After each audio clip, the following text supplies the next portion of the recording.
Buenos días a todos. Muchas gracias por la espera.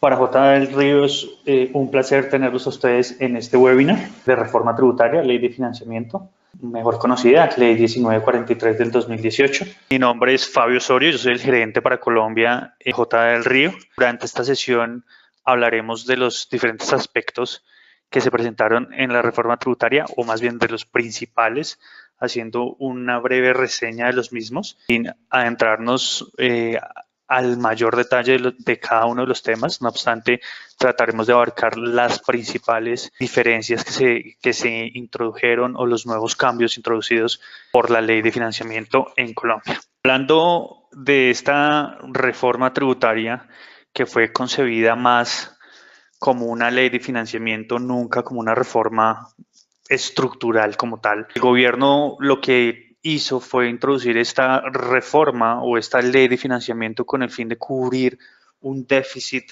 que tenía en materia presupuestal, dado que el presupuesto general de la nación fue presentado y con un déficit principal de 14 billones de pesos colombianos, que es aproximadamente 4.700 millones de dólares, por lo que al gobierno le quedaba algunas opciones para poder cubrir, o tenía que buscar opciones para poder cubrir este déficit. Dentro de las opciones que tenía, o una opción de endeudamiento interno o externo, generar emisión de monedas, irse por el tema de aumento de impuestos, generar disminución del gasto público, o una fórmula mixta. Dentro de la columna vertebral del proyecto de reforma que el gobierno introdujo ante el Congreso, se encontraban principales cambios para cubrir este déficit a través de un mayor recaudo de impuestos, principalmente en materia de impuestos sobre las ventas. No obstante esto, dado los trámites en el Congreso de la República y cada uno en el momento en que se hizo el trámite legislativo, se generaron diferentes cambios quebrantando esa columna vertebral que principalmente era en materia de IVA. Por lo tanto, los principales cambios que se querían para poder cubrir ese déficit no se lograron. Ahora, en relación con ese tema, ¿qué quedó? Inicialmente, como les venía mencionando, se pretendía recaudar ese mayor impuesto a través de IVA, sin embargo, pues a través del trámite no se logró, por lo que se incluyen normas para poder cubrir en mayor medida ese déficit presupuestal. Según las estadísticas del gobierno nacional, de los 14 billones de pesos que se tenían como déficit, con la reforma se espera recaudar alrededor de unos 8 billones, por lo que tendrán que hacer un tema mixto en endeudamiento externo o ahorro, disminución del gasto público para poder llegar a cubrir todo el presupuesto que se tenía planteado. Ahora, en relación con las normas que quedaron dentro de esta ley de financiamiento. Esta ley de financiamiento dejó una estructuración principal de normas en materia de impuestos sobre la renta, en materia de personas jurídicas y naturales.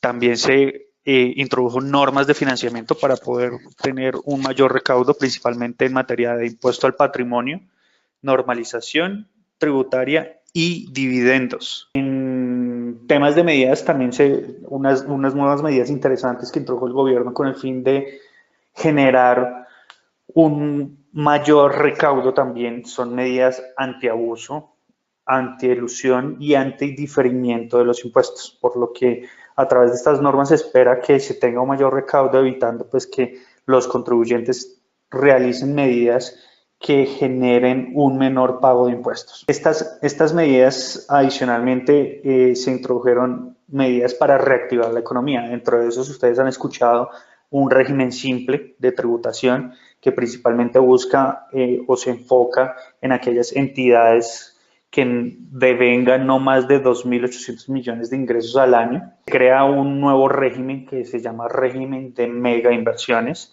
que busca potencializar en gran medida la inversión principalmente en el sector turístico. Se crea un régimen muy interesante para buscar traer inversión extranjera al país, que es el régimen holding de compañías holding colombianas. Se hacen algunas modificaciones sobre el tema de obras por impuestos que ya traía la reforma tributaria del año 2016, entre otras medidas de reactivación de la economía. Asimismo, se introducen otras normas de procedimiento tributario, estas también, digamos, relacionadas con todo el tema de antielusión, elusión y de diferimiento de impuestos, y una simplificación al tema de seguridad jurídica para los contribuyentes. No obstante, todas estas diferentes normas que fueron introducidas a través de esta ley de financiamiento, nuestro foco de la charla del día de hoy está en estos principales temas: impuestos sobre la renta, donde trataremos el tema no solo de personas jurídicas, sino un poco de personas naturales. Las personas naturales, digamos, el gobierno y Colombia en principal, con su ingreso a la OCDE, ha venido instaurando medidas tributarias tendientes a que la tributación sea trasladada hacia las personas naturales. Es una de las medidas que los países de la OCDE han tenido y muestran que normalmente las tasas de tributación están en cabeza de las personas naturales, que son quien, en principio, según esta organización, genera la mayor tributación o inversión sobre sociedades. También hablaremos sobre impuesto sobre los dividendos, que es un cambio bastante importante en la reforma tributaria. Se cambian tarifas, no solo tarifas, sino se crean diferentes parámetros para el cálculo de los dividendos. Hablaremos un poco sobre el régimen de compañías holding colombianas, un régimen, como les decía anteriormente, interesante para atraer inversión extranjera al país, no tan interesante, contrario a esto, para las compañías colombianas que quisieran generar un tema de apoyo o externalización de sus compañías. Un nuevo tema, entre comillas nuevo, normalización tributaria. Hablaremos un poco sobre este nuevo tema de normalización tributaria que se introdujo, o con algunos cambios, para que las personas que hayan omitido activos, o hayan incluido pasivos inexistentes, pues normalicen este tema en sus patrimonios, e incluso presentando algunos beneficios especiales para aquellos que traigan su patrimonio hacia Colombia y que quieran hacer país. Hablaremos sobre el tema de impuestos sobre las ventas, algunos de los cambios introducidos por la reforma, y el régimen de mega inversiones, que, como les decía, principalmente está enfocado al sector del turismo. Sobre esos temas entonces nos vamos a enfocar y vamos a arrancar ahora con el tema de impuestos sobre la renta.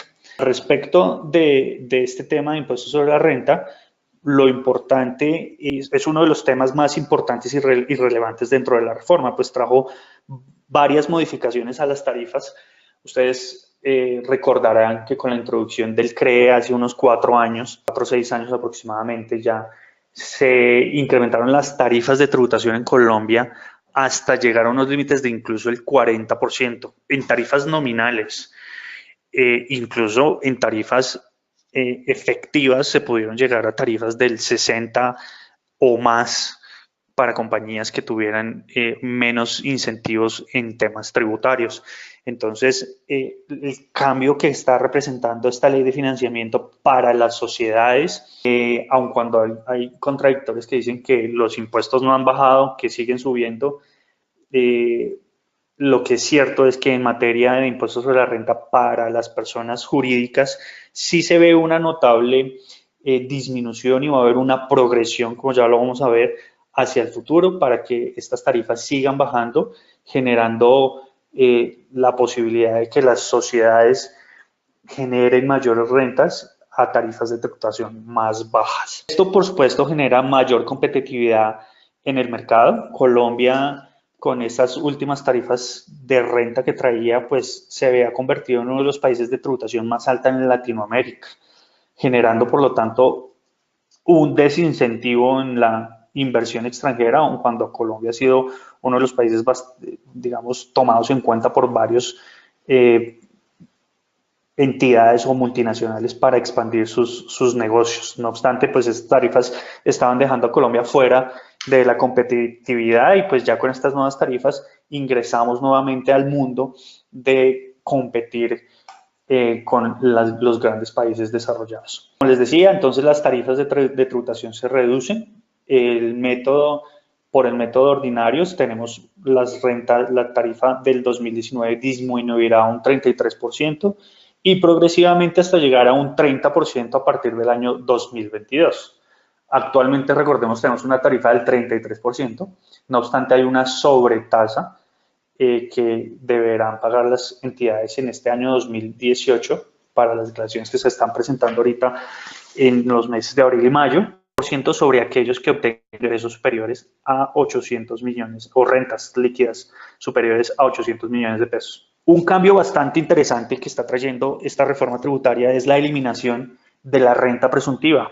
Acuérdense que nosotros en Colombia liquidamos una renta por dos métodos principalmente, el ordinario y el de presunción de ingresos. Esta renta presuntiva básicamente se calculaba para decir que al menos el patrimonio poseído por los contribuyentes generaban una rentabilidad hoy al menos del 3.5%. Esta renta presuntiva se va a ir disminuyendo al 1.5 a partir del 2019 y hasta el 2021, desapareciendo a una tarifa del 0 a partir del año 2022. Esto es un cambio bastante interesante, puesto que explicarle esto a los inversionistas extranjeros era bastante complicado, explicarle por qué hay una tarifa presuntiva y una tarifa de renta al mismo tiempo era bastante, digamos, difícil de explicar. En países de Europa esto no existía, tampoco hacia los Estados Unidos, por lo que es un acierto para el gobierno hacer este cambio que están haciendo en relación con la tarifa de renta presuntiva. Con el fin de cubrir ese déficit presupuestal, el gobierno tomó algunas medidas. Dentro de esas medidas es, no obstante las tarifas que ya hablábamos del 33, 32, 31 y 30%, las entidades financieras que tengan rentas gravables superiores a 120.000 VTs, que son un promedio de 4.000 millones de pesos colombianos, tendrán una tarifa adicional o una sobretasa de 4, 3 y 3 puntos para años 2019, 20 y 21 respectivamente, generando por lo tanto una tarifa nominal para las entidades financieras de un 37, 35 y 34% respectivamente. Esto pues no cayó bien en el sector, pero no obstante pues son entidades que han generado buenas rentas en el pasado y que para poder cubrir el déficit presupuestal pues cada uno deberá tener o cubrir con alguna parte de sus ingresos las rentas que se necesitan para cubrir el déficit presupuestal. No obstante lo anterior, pues aquí hay unos beneficios importantes que trae la reforma. Se crea una tarifa especial del 9% para el sector del turismo en diferentes escalas y con unas rentas por un tiempo limitado. Entonces, empezamos de arriba hacia las manecillas del reloj, mirando en la presentación.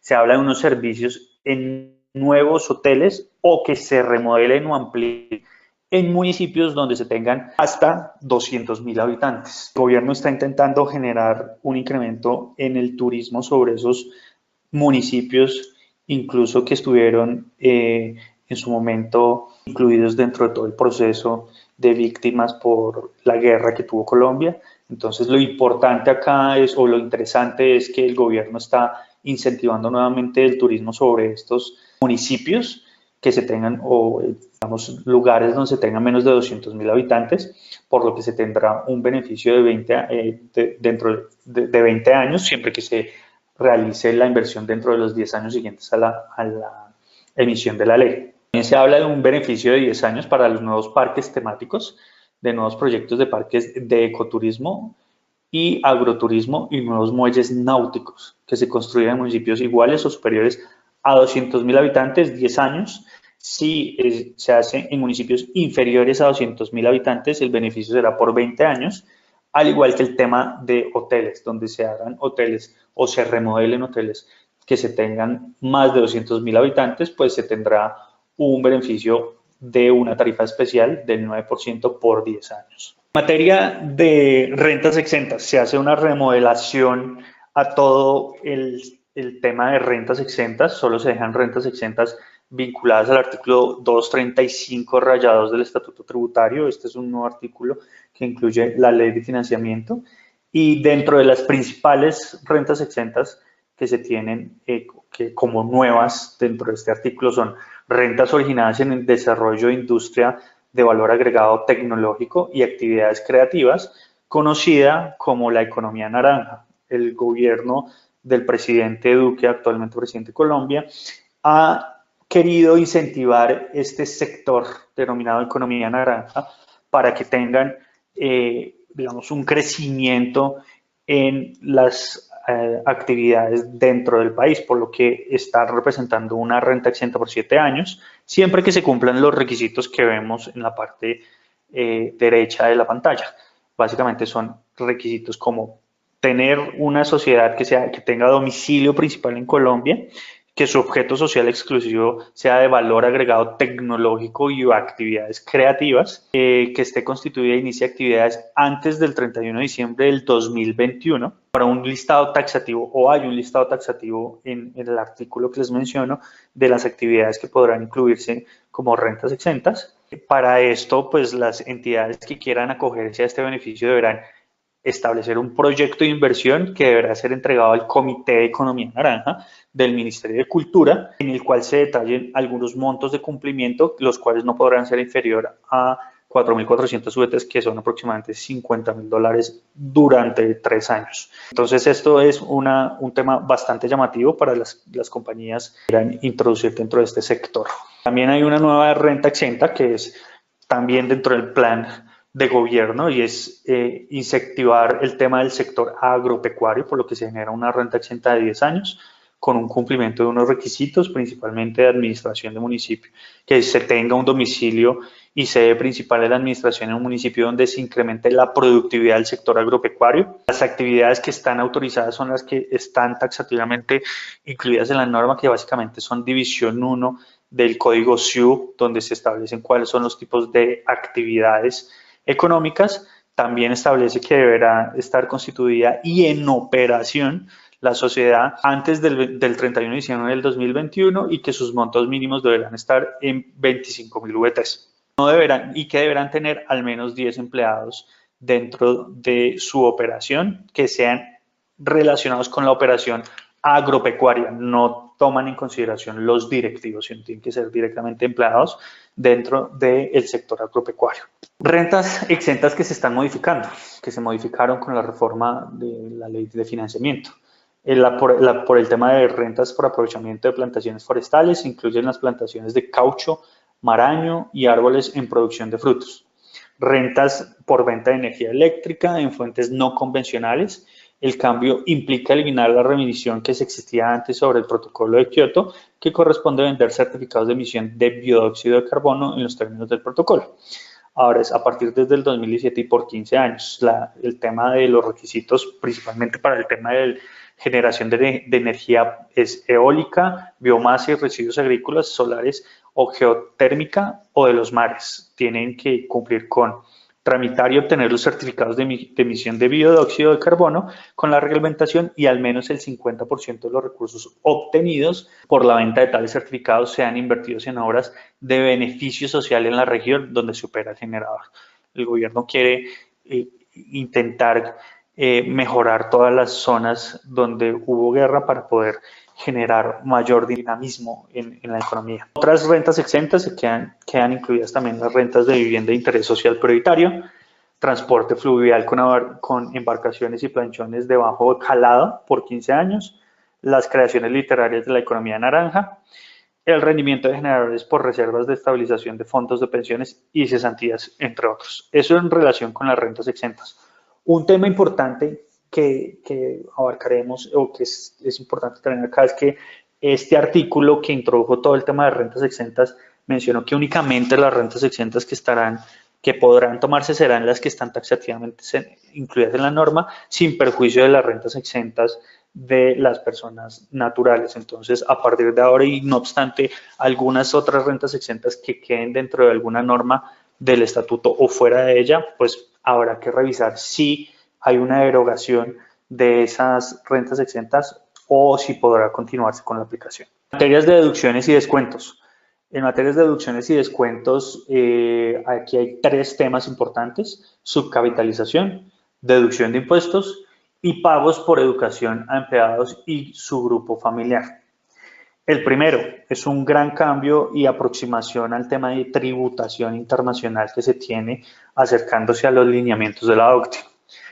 Nosotros traíamos un tema de cálculo o reglas de subcapitalización o regla de capitalización delgada, como se conoce en otros países, en la que se establecía que los intereses asociados a préstamos no podrían tratarse como deducción, o más bien podrían tratarse como deducción siempre y cuando no excedieran los préstamos de 3 veces el patrimonio líquido del año inmediatamente anterior. Por lo que cualquier préstamo, independientemente si era con un banco, con un vinculado, con un tercero, entraban dentro de esta regla para determinar cuáles eran los intereses que no podían tomarse como deducibles.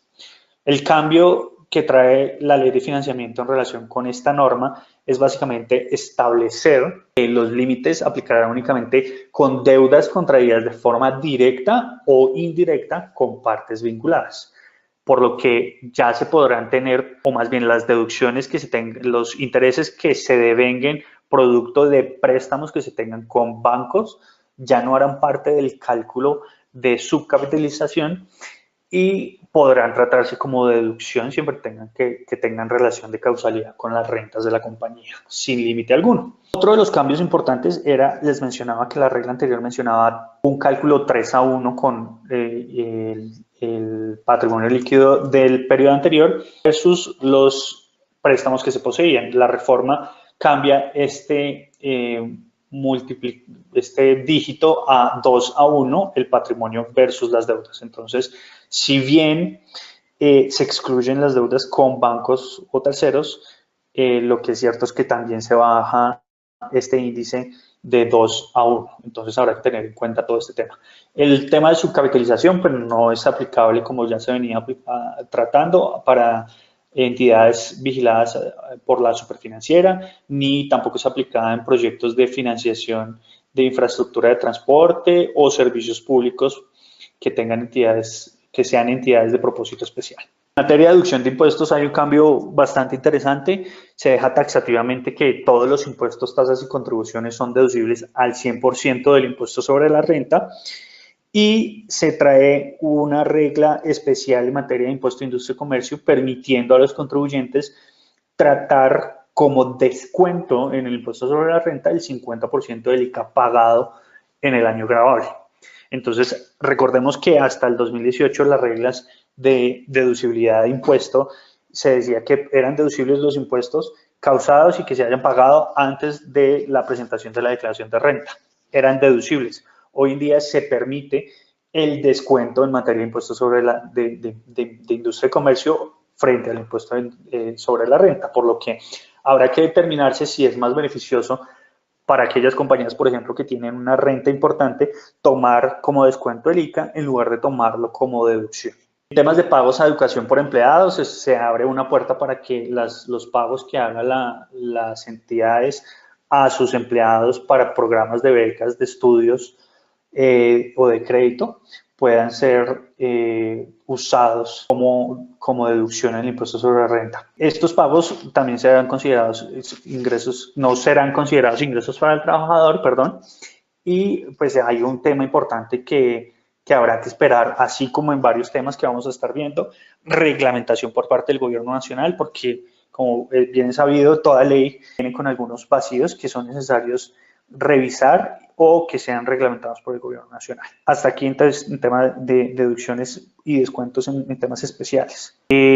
Aquí es importante, hago un paréntesis antes de que yo siga acá hablando. Quieren ir tomando nota de las dudas que puedan ir saliendo de este webinar, lo pueden ir haciendo por favor para que lo vayan incluyendo después en el chat aquí del GoToMeeting para que lo podamos resolver al final de la sesión. Perfecto. Ahora, hablando de descuentos por impuestos pagados en el exterior. Este es un tema que tuvo un cambio bastante interesante. Se modifican las reglas de los impuestos pagados por el exterior y ya vamos a ver un poquito más adelante el tema de establecimiento permanente, que también tiene unas reglas especiales. En temas de descuentos pagados por el exterior, entonces, ¿cuáles son las nuevas reglas? El crédito, la norma decía que los impuestos pagados en el exterior solo podrían ser pagados o solo podrían ser tratados como descuento en Colombia respecto a los impuestos que se pagaron en el país de origen. La norma modifica el texto diciendo que podrán tratarse como descuento los impuestos pagados en el exterior de forma general, dejando la puerta abierta a poder tratar no solo como descuento tributario el impuesto que se pague en el país de origen, sino en otro país diferente. Se establece taxativamente que el cálculo o la forma de determinar el descuento pagado en el exterior es sobre un ingreso depurado, es decir, ingresos menos costos y gastos. Es un tema que se traía, digamos, el vacío jurídico. Con la norma se establece claramente cuál es el procedimiento a seguir. El valor a descontar no podrá superar el valor del impuesto que se deba pagar en Colombia sobre el mismo ingreso, se aclara en la norma, que era otro tema de discusión. Otro tema importante que trae en el cambio es que antes se podría descontar o producto del cálculo, tomar en consideración la tasa nominal que tuvieran o que se hubiera pagado en el exterior.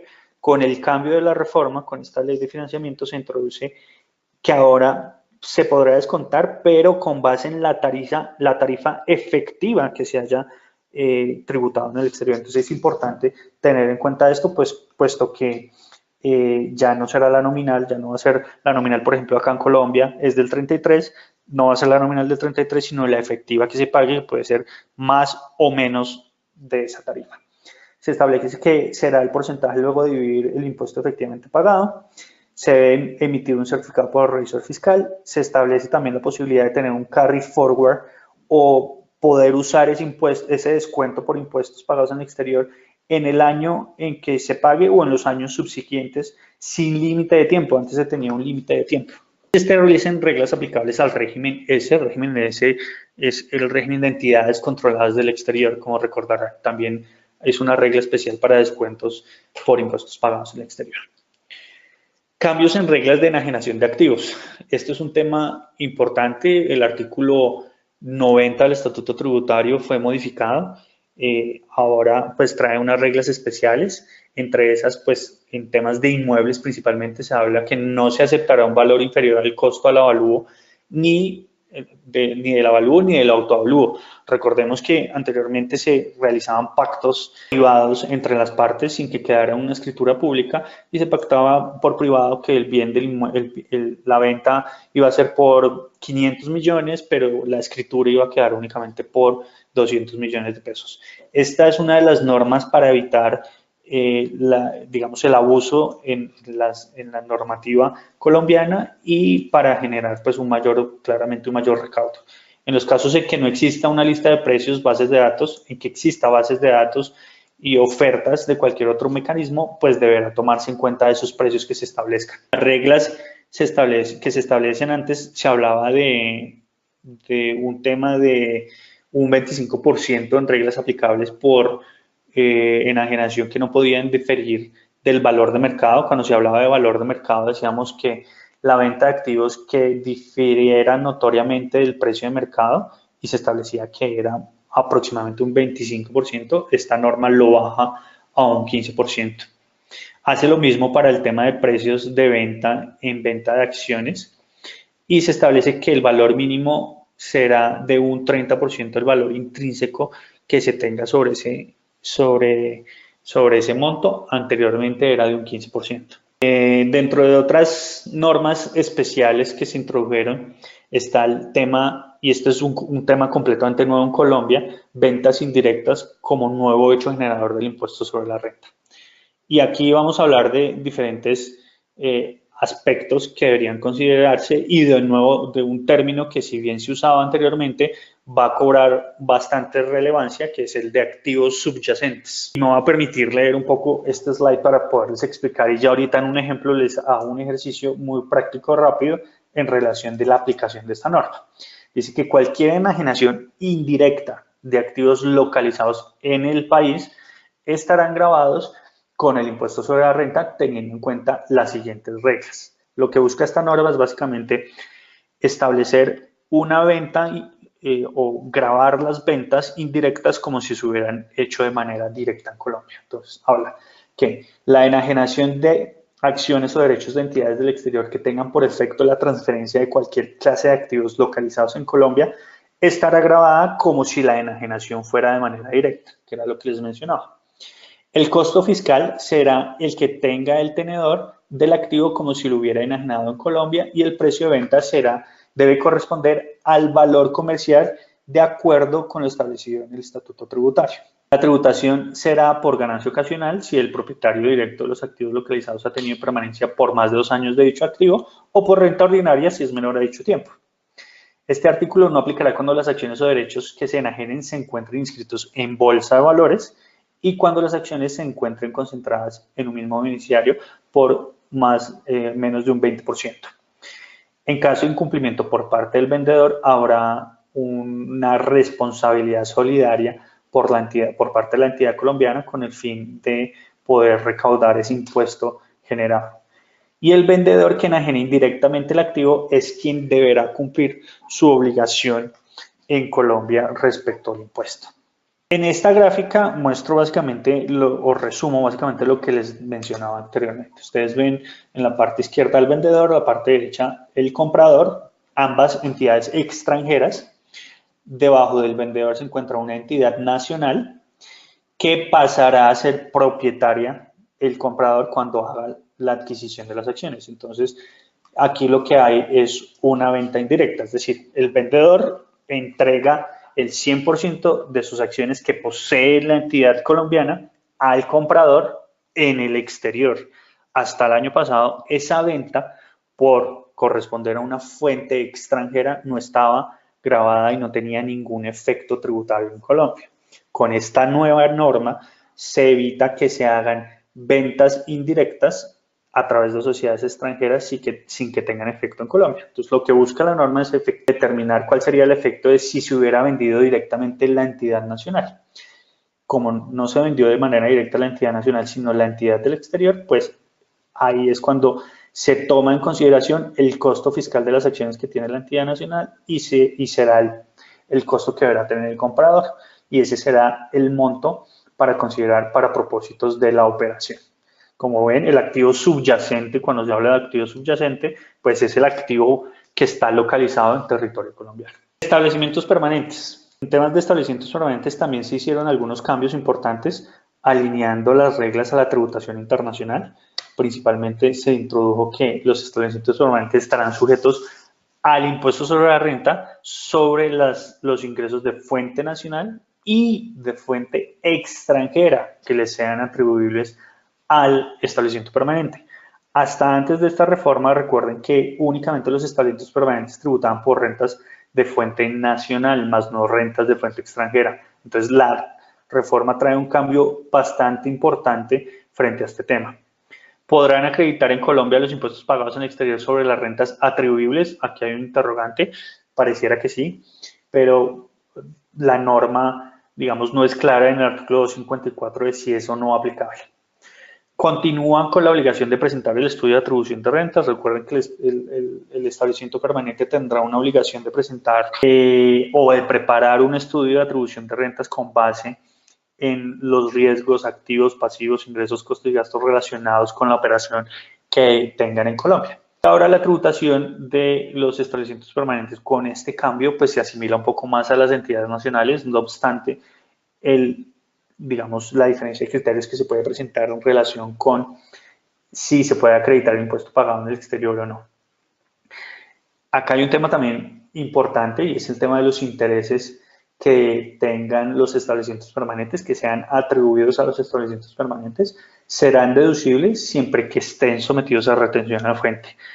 Y aquí hay un tema de controversia que habrá que revisar, si es que los establecimientos permanentes podrán deducir o tienen o no la obligación, cuando no tengan obligación más bien de calcular retención a la fuente, ¿qué harían entonces con los intereses que tengan que atribuir a estos establecimientos? Tendremos que revisarlo. En temas de beneficio de auditoría se revive este beneficio nuevamente que se traía ya o que se desapareció ya hace algunos años de la ley colombiana y se establecen algunos beneficios. Esto pues permitirá que las entidades generen un incremento en sus tasas de tributo, en sus rentas líquidas que generen mayor impuesto para el gobierno y por lo tanto tendrán un beneficio que será que sus declaraciones quedarán en firme en un tiempo inferior a la regla general que se tiene en Colombia. Recordemos que la regla general, dentro de tantas reglas que hay de firmeza de declaraciones, es de 3 años.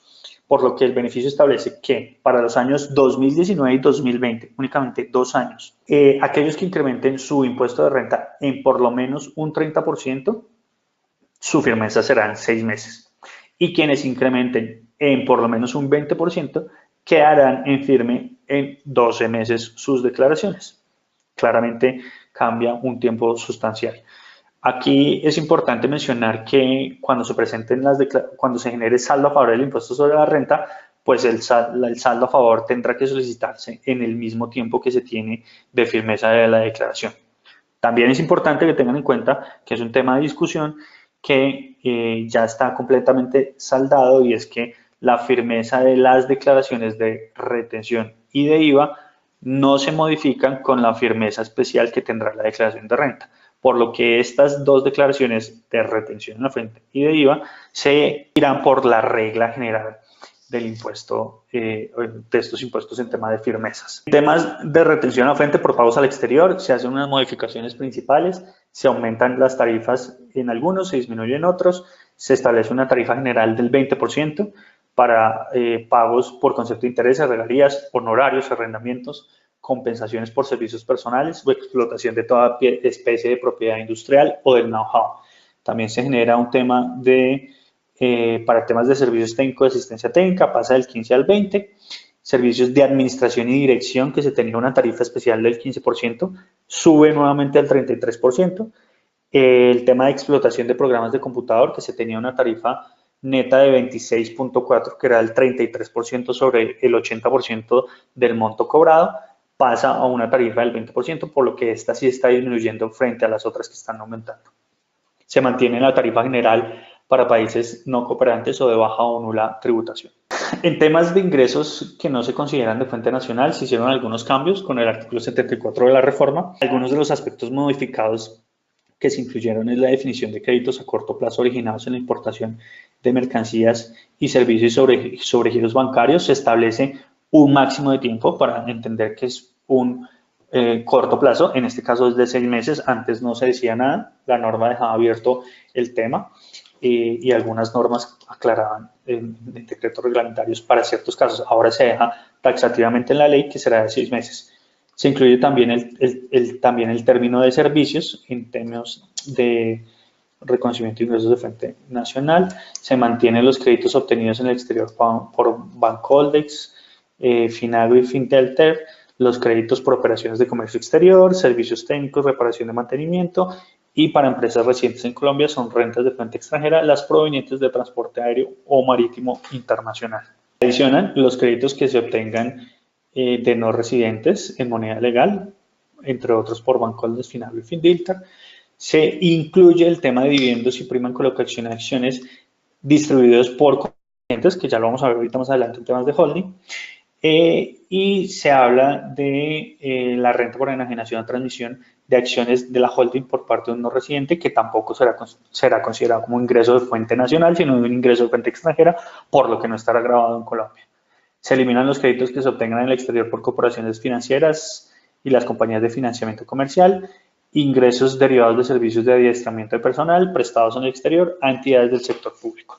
Hasta ahí el tema de los principales cambios en temas de deducciones y demás. Ahora, un tema importante en temas de activos fijos, o sea, se incluye nuevamente el término de activos fijos reales productivos, definiéndolos como que son los bienes tangibles que se adquieran para formar parte del patrimonio y participar de manera directa y o permanente en la actividad productora de renta, estableciendo que se podrá tratar como descuento en el impuesto sobre la renta el impuesto sobre las ventas que se haya pagado en la adquisición de estos activos o en la importación de los mismos. Acá hay un tema de derogación del artículo 491 entre todo el trámite legislativo que se tuvo en relación con la aplicación de este IVA descontable en materia de impuestos sobre la renta. Eso es un tema en discusión que podrá verse un poco más adelante. Eso respecto a la tributación de las personas jurídicas. Recuerden ir tomando nota de sus dudas para que las puedan incluir en el chat si tienen y las podamos solucionar al final, a ver cuántas alcanzamos a solucionar. En temas de personas naturales, pues unos cambios importantes, como les decía al principio, lo que está buscando el gobierno nacional es trasladar la tributación hacia las personas naturales, quienes en principio, según lo mencionado por la OCDE, son los que tienen la carga tributiva del impuesto y por lo tanto a estas personas deberían tener una tasa más alta y no las sociedades. Entonces aquí hay unos cambios donde se incluyen unos rangos importantes. Hasta el año pasado los rangos de tributación eran hasta el 33%, las tarifas. Estas se incrementan, depende del rango de los ingresos, hasta un 39% para aquellos que ganen más de 78 millones de pesos colombianos, que son aproximadamente unos 25 mil dólares. Se incluyen también tarifas para grabar las rentas a partir de 87 VTs, que son aproximadamente unos $1.000. Antes se tenía un poquito más, entonces ya empieza a bajar un poquito y a ampliarse el espectro para la tributación de las personas naturales. Otros aspectos importantes en materia de impuestos sobre la renta de las personas naturales está que se deja taxativamente que las cesantías que se paguen a los empleados o que se consignen a los fondos estarán grabadas en cabeza del empleado en el momento en que ocurra alguno de los dos. Esto estaba a través de un decreto reglamentario del año pasado. Lo que está haciendo la norma ahorita es aclararlo y dejarlo con un soporte jurídico en la ley. Se incluye que los aportes al régimen de ahorro individual serán un ingreso no constitutivo de renta, pero hasta 2.500 VTs. Con los cambios de la reforma pasada se intentaba hacer un tema de planeación tributaria para las personas naturales para disminuir su tarifa de tributación, y lo que hacían era que hacían aportes voluntarios a los fondos obligatorios de pensión. Esto está cambiando y ahora lo que hacen es que incluyen un límite para que las personas que tenían capacidad de ahorro no enviaran todo el dinero a estas entidades. Y se cambia la tarifa de retención en caso de que luego de que se haga el aporte se decida retirar el mismo. Antes era de un 15%, pasa a ser un 35%. Se establece una renta cedular agrupando las rentas laborales de capital, una renta general de cédula. Acuérdense que teníamos 5 cédulas independientes, ahora se crean 3 cédulas, se agrupa dentro de una renta cedular general, las laborales, las de capital y las no laborales. Y se definen algunos componentes para su liquidación y cálculo. Se establece una depuración de rentas cedulares en 3 categorías, como les decía: de capital de trabajo y no laborales 1, de pensiones 2 y rentas por dividendos 3. Y se aclara que no podrá tomarse como costo de deducción imputable ningún gasto relacionado con la renta de dividendos. Eso por el lado del impuesto sobre la renta de personas naturales. Aquí quería hacer simplemente una breve descripción. Ahora, tratemos el tema de impuestos sobre los dividendos, que es un cambio que trajo la reforma, donde básicamente mantiene, digamos, su estructura general, cambia las tarifas y se muestra la forma de cálculo por sectores. Entonces, las generalidades que deberíamos tener en cuenta en materia de impuestos sobre dividendos es que básicamente es una retención a fuente, por lo que es un recaudo anticipado del impuesto, que el sujeto pasivo del impuesto sobre dividendos no es la sociedad o la entidad jurídica en sí, sino es la persona natural o el beneficiario final que va a recibir estos dividendos. Las tarifas, hay tarifas diferenciales cuando se distribuye con una sociedad o se distribuye a una persona natural o se distribuye a un no residente. Hay aplicación por tramos, lo que les decía. Entonces, primero hay que determinar con base en el artículo 49 y 50 del Estatuto Tributario si las rentas son grabadas o no son grabadas. Si son grabadas, pues se aplica una tarifa, y si no son grabadas, irán a una tarifa diferente y luego van al siguiente tramo para aplicar las tarifas que sean aplicables cuando se distribuyan como no grabadas. Aplicará también solo la primera distribución cuando se hagan a empresas de grupos empresariales. Hay unas reglas especiales cuando sean grupos empresariales registrados en Cámara y Comercio. No habrá aplicación de la retención por impuestos sobre dividendos y tampoco aplicará cuando se distribuya sociedades a entidades consideradas como grupos holding. En materia, bueno, aquí digamos vamos a saltar un poco esto, aquí estas son las tarifas que se muestran, las tarifas que cambiaron. Antes era del 5% cuando se distribuía a personas jurídicas, ahora pasa al 7.5%. Ya les voy a mostrar un poco acá el tema de cómo queda en resumen, cómo quedan las tarifas de personas naturales cuando distribuyen una gravedad, cuando son grabadas, cuando no son grabadas. Y aquí en estas tarifas, en estas tablitas, les quiero mostrar cómo quedan las tarifas en resumen cuando se le aplica a un beneficiario o a otro en los diferentes tramos. Tramos es lo que les decía, si es grabado o no es grabado, y cuando se distribuye de una sociedad a otra y de otra sociedad a otra o de una sociedad a una persona natural.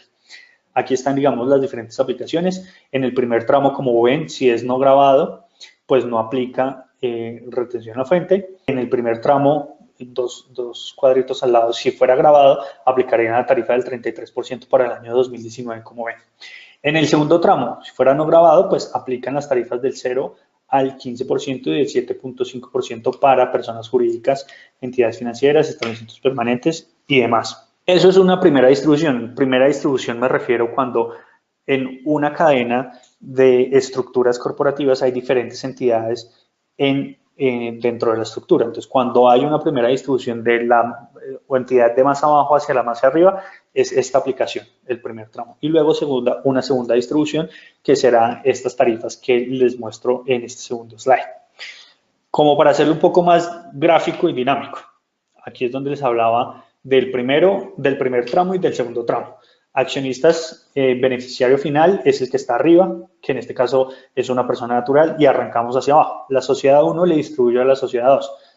¿Cuánto sería la tarifa si es que se concluye que con base en el artículo 49, 48, 49, la sociedad pagó impuestos, por lo tanto los dividendos salen en calidad de ingresos no constitutivos de renta ni ganancia ocasional, pues su tarifa será del 7.5 a la sociedad 2.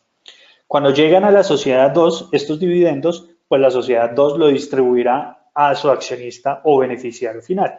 Cuando se haga esa distribución podrá ser del 0 o del 15%. Recordemos en la tablita anterior que era para personas naturales residentes podría ser del 0 o del 15%. ¿De qué depende que sea 0 o 15%? Dependerá de los rangos o montos que se vayan a pagar. Entonces ahí deberá determinarse si será 0 o 15%. Una parte importante es que ese 7.5 que se pagó al principio será acreditable al accionista o beneficiario final, por lo que la sociedad 1, cuando le practique la retención, a la sociedad 2, esta sociedad 2 se lo trasladará al accionista final para que este accionista final pueda usarlo como crédito en su declaración de impuestos sobre la renta. Ahora, tratando un poco el régimen holding. El régimen holding es una novedad en el sistema colombiano y lo que hace básicamente es traer beneficios para generar inversión extranjera en Colombia.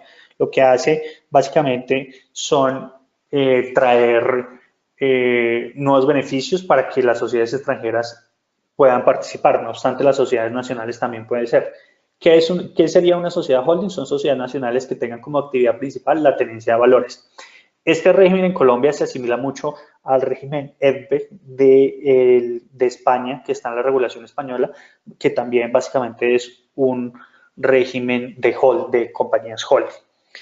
Y dice que deberá ser una compañía que tenga tenencia de valores, la inversión holding, las accionistas o principalmente puede ser una sociedad nacional o extranjera. Dentro de las características principales, pues están que la holding deberá participar a más de 2 sociedades en al menos 10% de capital directo por al menos 12 meses. Esta holding deberá tener recursos humanos materiales para la plena realización de su objeto social, al menos 3 empleados, con una dirección propia en Colombia y que pueda demostrar que la toma de decisiones estratégicas respecto a sus inversiones y activos se realiza en Colombia y no realizar una mera formalidad de asamblea de accionistas. Eso no será suficiente. O sea, la idea no es montar una holding en Colombia como entidad intermedia para generar un beneficio tributario, sino que realmente tenga una sustancia económica u operativa dentro de sus actividades. Para poder pertenecer a este régimen deberá comunicársela a la DIAN y a partir de que se le comunique a la DIAN será el primer año en que harán parte del beneficio. ¿Cuáles son los principales temas que trae los régimen holding? Pues los dividendos o participaciones que sean distribuidos por entidades no residentes a las holding, una entidad extranjera le distribuye a una holding, será considerado como exento y no gravará a la holding esos dividendos que reciba la entidad extranjera, por lo que es bien importante ahí. Los dividendos que se distribuyan a una holding a una persona natural o jurídica no residente en Colombia serán considerados ingresos de fuente extranjera y por lo tanto tampoco estarán sujetos a la regla de distribución de dividendos que ya miramos. Cuando se distribuyan los dividendos de la holding a personas naturales o jurídicas nacionales, les aplicarán las reglas generales que ya están en el estatuto, que fue las que miramos anteriormente. Y las sociedades bajo el régimen holding no estarán sujetas a la retención en la fuente sobre dividendos que ya vimos. Otros temas a considerar: las holding no se consideran residentes fiscales en Colombia. Para efectos de los convenios de doble imposición que tengan suscritos en Colombia, serán deducibles adicionalmente únicamente los costos y gastos atribuibles a los ingresos obtenidos por la actividad gravada en Colombia. Es decir, cualquier costo o gasto relacionado con una actividad diferente a su operación como sociedad holding no serán deducibles. Las compañías holding estarán sometidas al régimen de entidades controladas al exterior, por lo que también tendrán que revisar si algunas reglas les aplicará. A las compañías holding les aplicará el impuesto de industria y comercio. Sin embargo, los dividendos recibidos por un inversionista por inversiones en el exterior no estarán gravadas con ese impuesto en Colombia. Aquí les muestro un poco cuál sería el efecto de dividendos cuando se hace con una entidad holding. Si es una entidad holding, pues voy a tener una sociedad 1 que le distribuye a la sociedad 2 en este primer paso de la parte derecha, sin grupo empresarial, sin que yo hubiera constituido un grupo empresarial en la parte derecha, pues la sociedad 1 le calcula un 7.5 a la sociedad 2, mientras que la sociedad 2 cuando le distribuye a la holding ya no le practica ninguna retención a la fuente, y la holding cuando le distribuye a un nacional estará grabado en un 0.5 o un 15%, pero no obstante puede atribuir el 7.5 que ya pagó en la primera sección. Si quien es el inversionista de la holding es una entidad extranjera, pues cuando la holding distribuya no estarán grabados con impuesto. Si se tiene un grupo empresarial, como ven, en ninguna parte de la escala, mientras va subiendo el dividendo, estará grabado ese dividendo y por lo que toda la actividad estará libre de impuestos sobre dividendos. Aquí les mostraba otro ejemplo, cuando una sociedad extranjera le distribuye a la holding, pues es una renta exenta, y la holding cuando distribuye a un beneficiario final, ya sea accionista, persona natural o persona jurídica, también será considerado un ingreso de fuente extranjera y por lo tanto no estarán gravados con el impuesto en Colombia. En temas de normalización tributaria. La normalización tributaria ya venía desde la reforma 1739 del 2014 para normalizar todos los activos omitidos o pasivos inexistentes. Lo que quiere hacer el gobierno nacional es tener una tarifa especial para que nuevamente se crea en el país y se formalicen todos los activos que se tienen omitidos a una tarifa preferencial del 13%. Se pide que se incluya esos activos al costo fiscal, costo de adquisición de los activos, para que puedan ser reconocidos. El vencimiento de esta declaración, y solo será por este año, será el 2019, tendrá hasta el 25 de septiembre del 2019 para poder realizar esta normalización tributaria. En caso contrario, pues ya no lo podrá hacer y será fiscalizado y perseguido por la Administración de Impuestos. Su base gravable pues será el costo histórico de los activos omitidos o pasivos inexistentes o el avalúo comercial. Si los activos en el exterior que se normalicen son repatriados hacia Colombia, que esto es una parte bastante interesante, es decir, no solo los normalizo, sino que ingreso esos activos a Colombia para invertirlos en Colombia en por lo menos 2 años, la base se reducirá, o la tarifa se reducirá más bien en un 50%, por lo que ya la tarifa no será del 13%, sino de un 6.5%. Aquí yo les hablaba de los beneficios, el origen de los activos y el saneamiento, básicamente lo que ya les acaba de explicar. Cuando los contribuyentes tengan declarados activos por un menor valor, que esto es un tema también interesante en tema de saneamiento. Si yo normalicé en el año 2015, 16, 17, pero no lo hice por el monto, por el costo fiscal de los activos, como dice la norma, pues lo que me está permitiendo la norma ahora es incluir la parte que no declaré como costo para normalizar o para sanear ese activo y que quede completamente a costo de adquisición. Entonces la norma también me permite hacer ese ejercicio. Ya entrándonos un poquito en materia de impuestos sobre las ventas, cerrando un poco el ciclo de impuestos sobre la renta, holding y todo este tema, algunos de los cambios principales en materia de impuestos sobre las ventas son la derogatoria del artículo 491 con el fin de poder incluir una regla especial de tal manera que el IVA que se pague en los activos fijos reales productivos pueda tratarse como descuento en el impuesto sobre la renta. Ahí es cuando nosotros podemos incluir el tema de un descuento en el impuesto sobre la renta.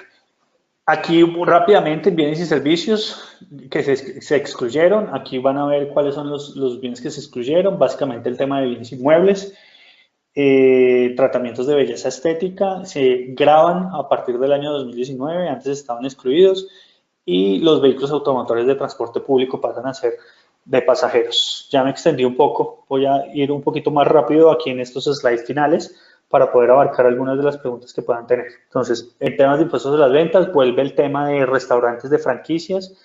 Los franquiciados ahora estarán grabados con el impuesto sobre las ventas y hay un párrafo transitorio que aquellos que presten servicios de restaurante que estén dentro del régimen de impuesto al consumo podrán migrar al impuesto sobre las ventas si así lo deciden antes del 30 de junio del 2019. Los prestadores de servicios electrónicos o digitales incluyen algunas reglas principales para el tema de economía digital y todo este tema que se tiene cuando se hacen pagos al exterior, Netflix, Spotify y todas estas entidades del exterior. Se crean algunas reglas especiales de cuándo aplica la retención a fuente y cuándo no.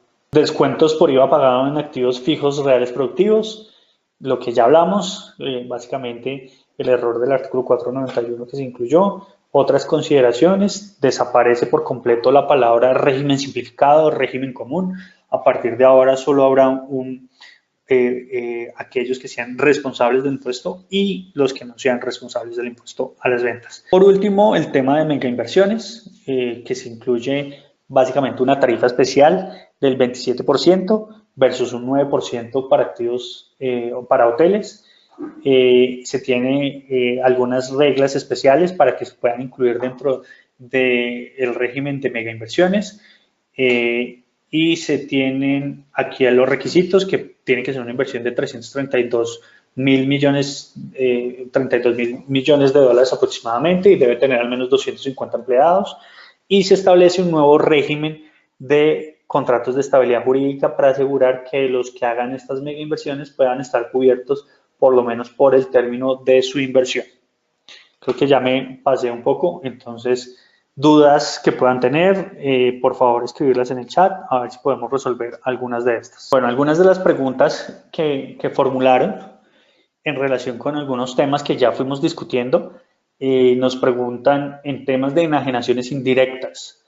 Respecto a la retención a fuente que debería practicar el contribuyente en Colombia, si este fuera el adquiriente del activo indirecto, se pregunta si la compra se realiza antes de la entrada en vigencia de la norma, es decir, en 2018, pero se establecen que se realizarán pagos posteriores o un ajuste del precio en el año 2019, ¿habrá lugar a practicar retención a fuente por parte del adquiriente residente fiscal colombiano? Bueno, aquí es importante tener en cuenta que en el tema de enajenaciones indirectas que les mostraba del activo subyacente, cuando quien adquiere es la entidad colombiana, una entidad colombiana le adquiere a una entidad del exterior y el activo subyacente está localizado en Colombia, deberá practicar retención a la fuente a partir del 2019. Si el negocio jurídico y por lo tanto el hecho generador ocurrió en el 2018, momento en el cual se cerró la negociación, pues en nuestro concepto esto no debería generar una retroactividad de la norma y por lo tanto no debería aplicarse retención a la fuente para esa operación. Acá hay otra pregunta que nos hablan en tema de descuento por impuestos pagados aplica a los establecimientos permanentes. Bueno, nosotros hablábamos hace un rato que en principio con los cambios de tributación de los establecimientos permanentes porque ya ahora tributan por rentas de fuente nacional más rentas de fuente extranjera que les sean atribuibles. Preguntábamos o nos hacíamos el interrogante si eran o no aplicables. Pues en efecto uno pudiera pensar que debería aplicarse el descuento por impuestos pagados en el exterior porque ahora estoy atribuyendo rentas de fuente extranjera. No obstante, cuando uno se va a analizar el artículo 254 del Estatuto Tributario, el artículo 254 establece que se podrán tratar como descuentos tributarios los impuestos pagados por entidades nacionales. El establecimiento permanente hoy en día no es considerado una entidad nacional por más de que se le esté realizando un tema de alineación con las entidades nacionales. Por lo tanto, esto es un tema de discusión. En principio uno diría que no podría tratarse ese descuento tributario. Digamos, a ver, ¿qué otra pregunta hay por acá? La última, ya por cuestiones de tiempo, a ver, las otras que puedan tener con mucho gusto lo podemos revisar. Descuento sobre deducción. Nos preguntan cómo, con los cambios del artículo 115 del Estatuto Tributario respecto a la deducción y descuento, se podría concluir que se pudiera tomar el descuento de ICA en un 50% y el restante como deducción en el impuesto sobre la renta. Bueno, esto es un tema controvertido y tiene diferentes posiciones encontradas. Las posiciones encontradas es que algunos consideran que sí, que la norma te dejó abierto al decir que todos los impuestos son deducibles y por lo tanto yo pudiera decir, pues me tomo un 50% como deducción de ICA y el otro 50% como un descuento en la renta. Lo que es cierto es que la norma, cuando uno mira antecedentes de cuando se planteó el proyecto de reforma, lo que buscaba la norma era incentivar a los contribuyentes con un descuento tributario, más no generar un doble beneficio. De hecho, a partir del 2022, el descuento de ICA será al 100%, por lo que debería concluirse es que se puede tomar o uno o el otro, pero no ambos de manera concomitante. Yo creo que al final ya pudimos abarcar la mayoría de preguntas, algunas de estas quedan sin resolver, pero ya por cuestiones de tiempo pues no los podemos atender. Cualquier tema adicional, con mucho gusto pueden escribirme a mi correo electrónico y podríamos ya mirarlos de manera directa. Recuerden que si quieren revisar nuevamente en detalle la presentación o este video quedará cargado en nuestro canal de YouTube y de cualquier forma el webinar pues también estará en la página de nosotros en jdalrio.com. Muchas gracias por el tiempo, por las preguntas y por la atención. Esperamos que este tiempo haya sido bastante productivo y que haya solventado algunas de las dudas que hayan tenido de la reforma tributaria. Muchas gracias.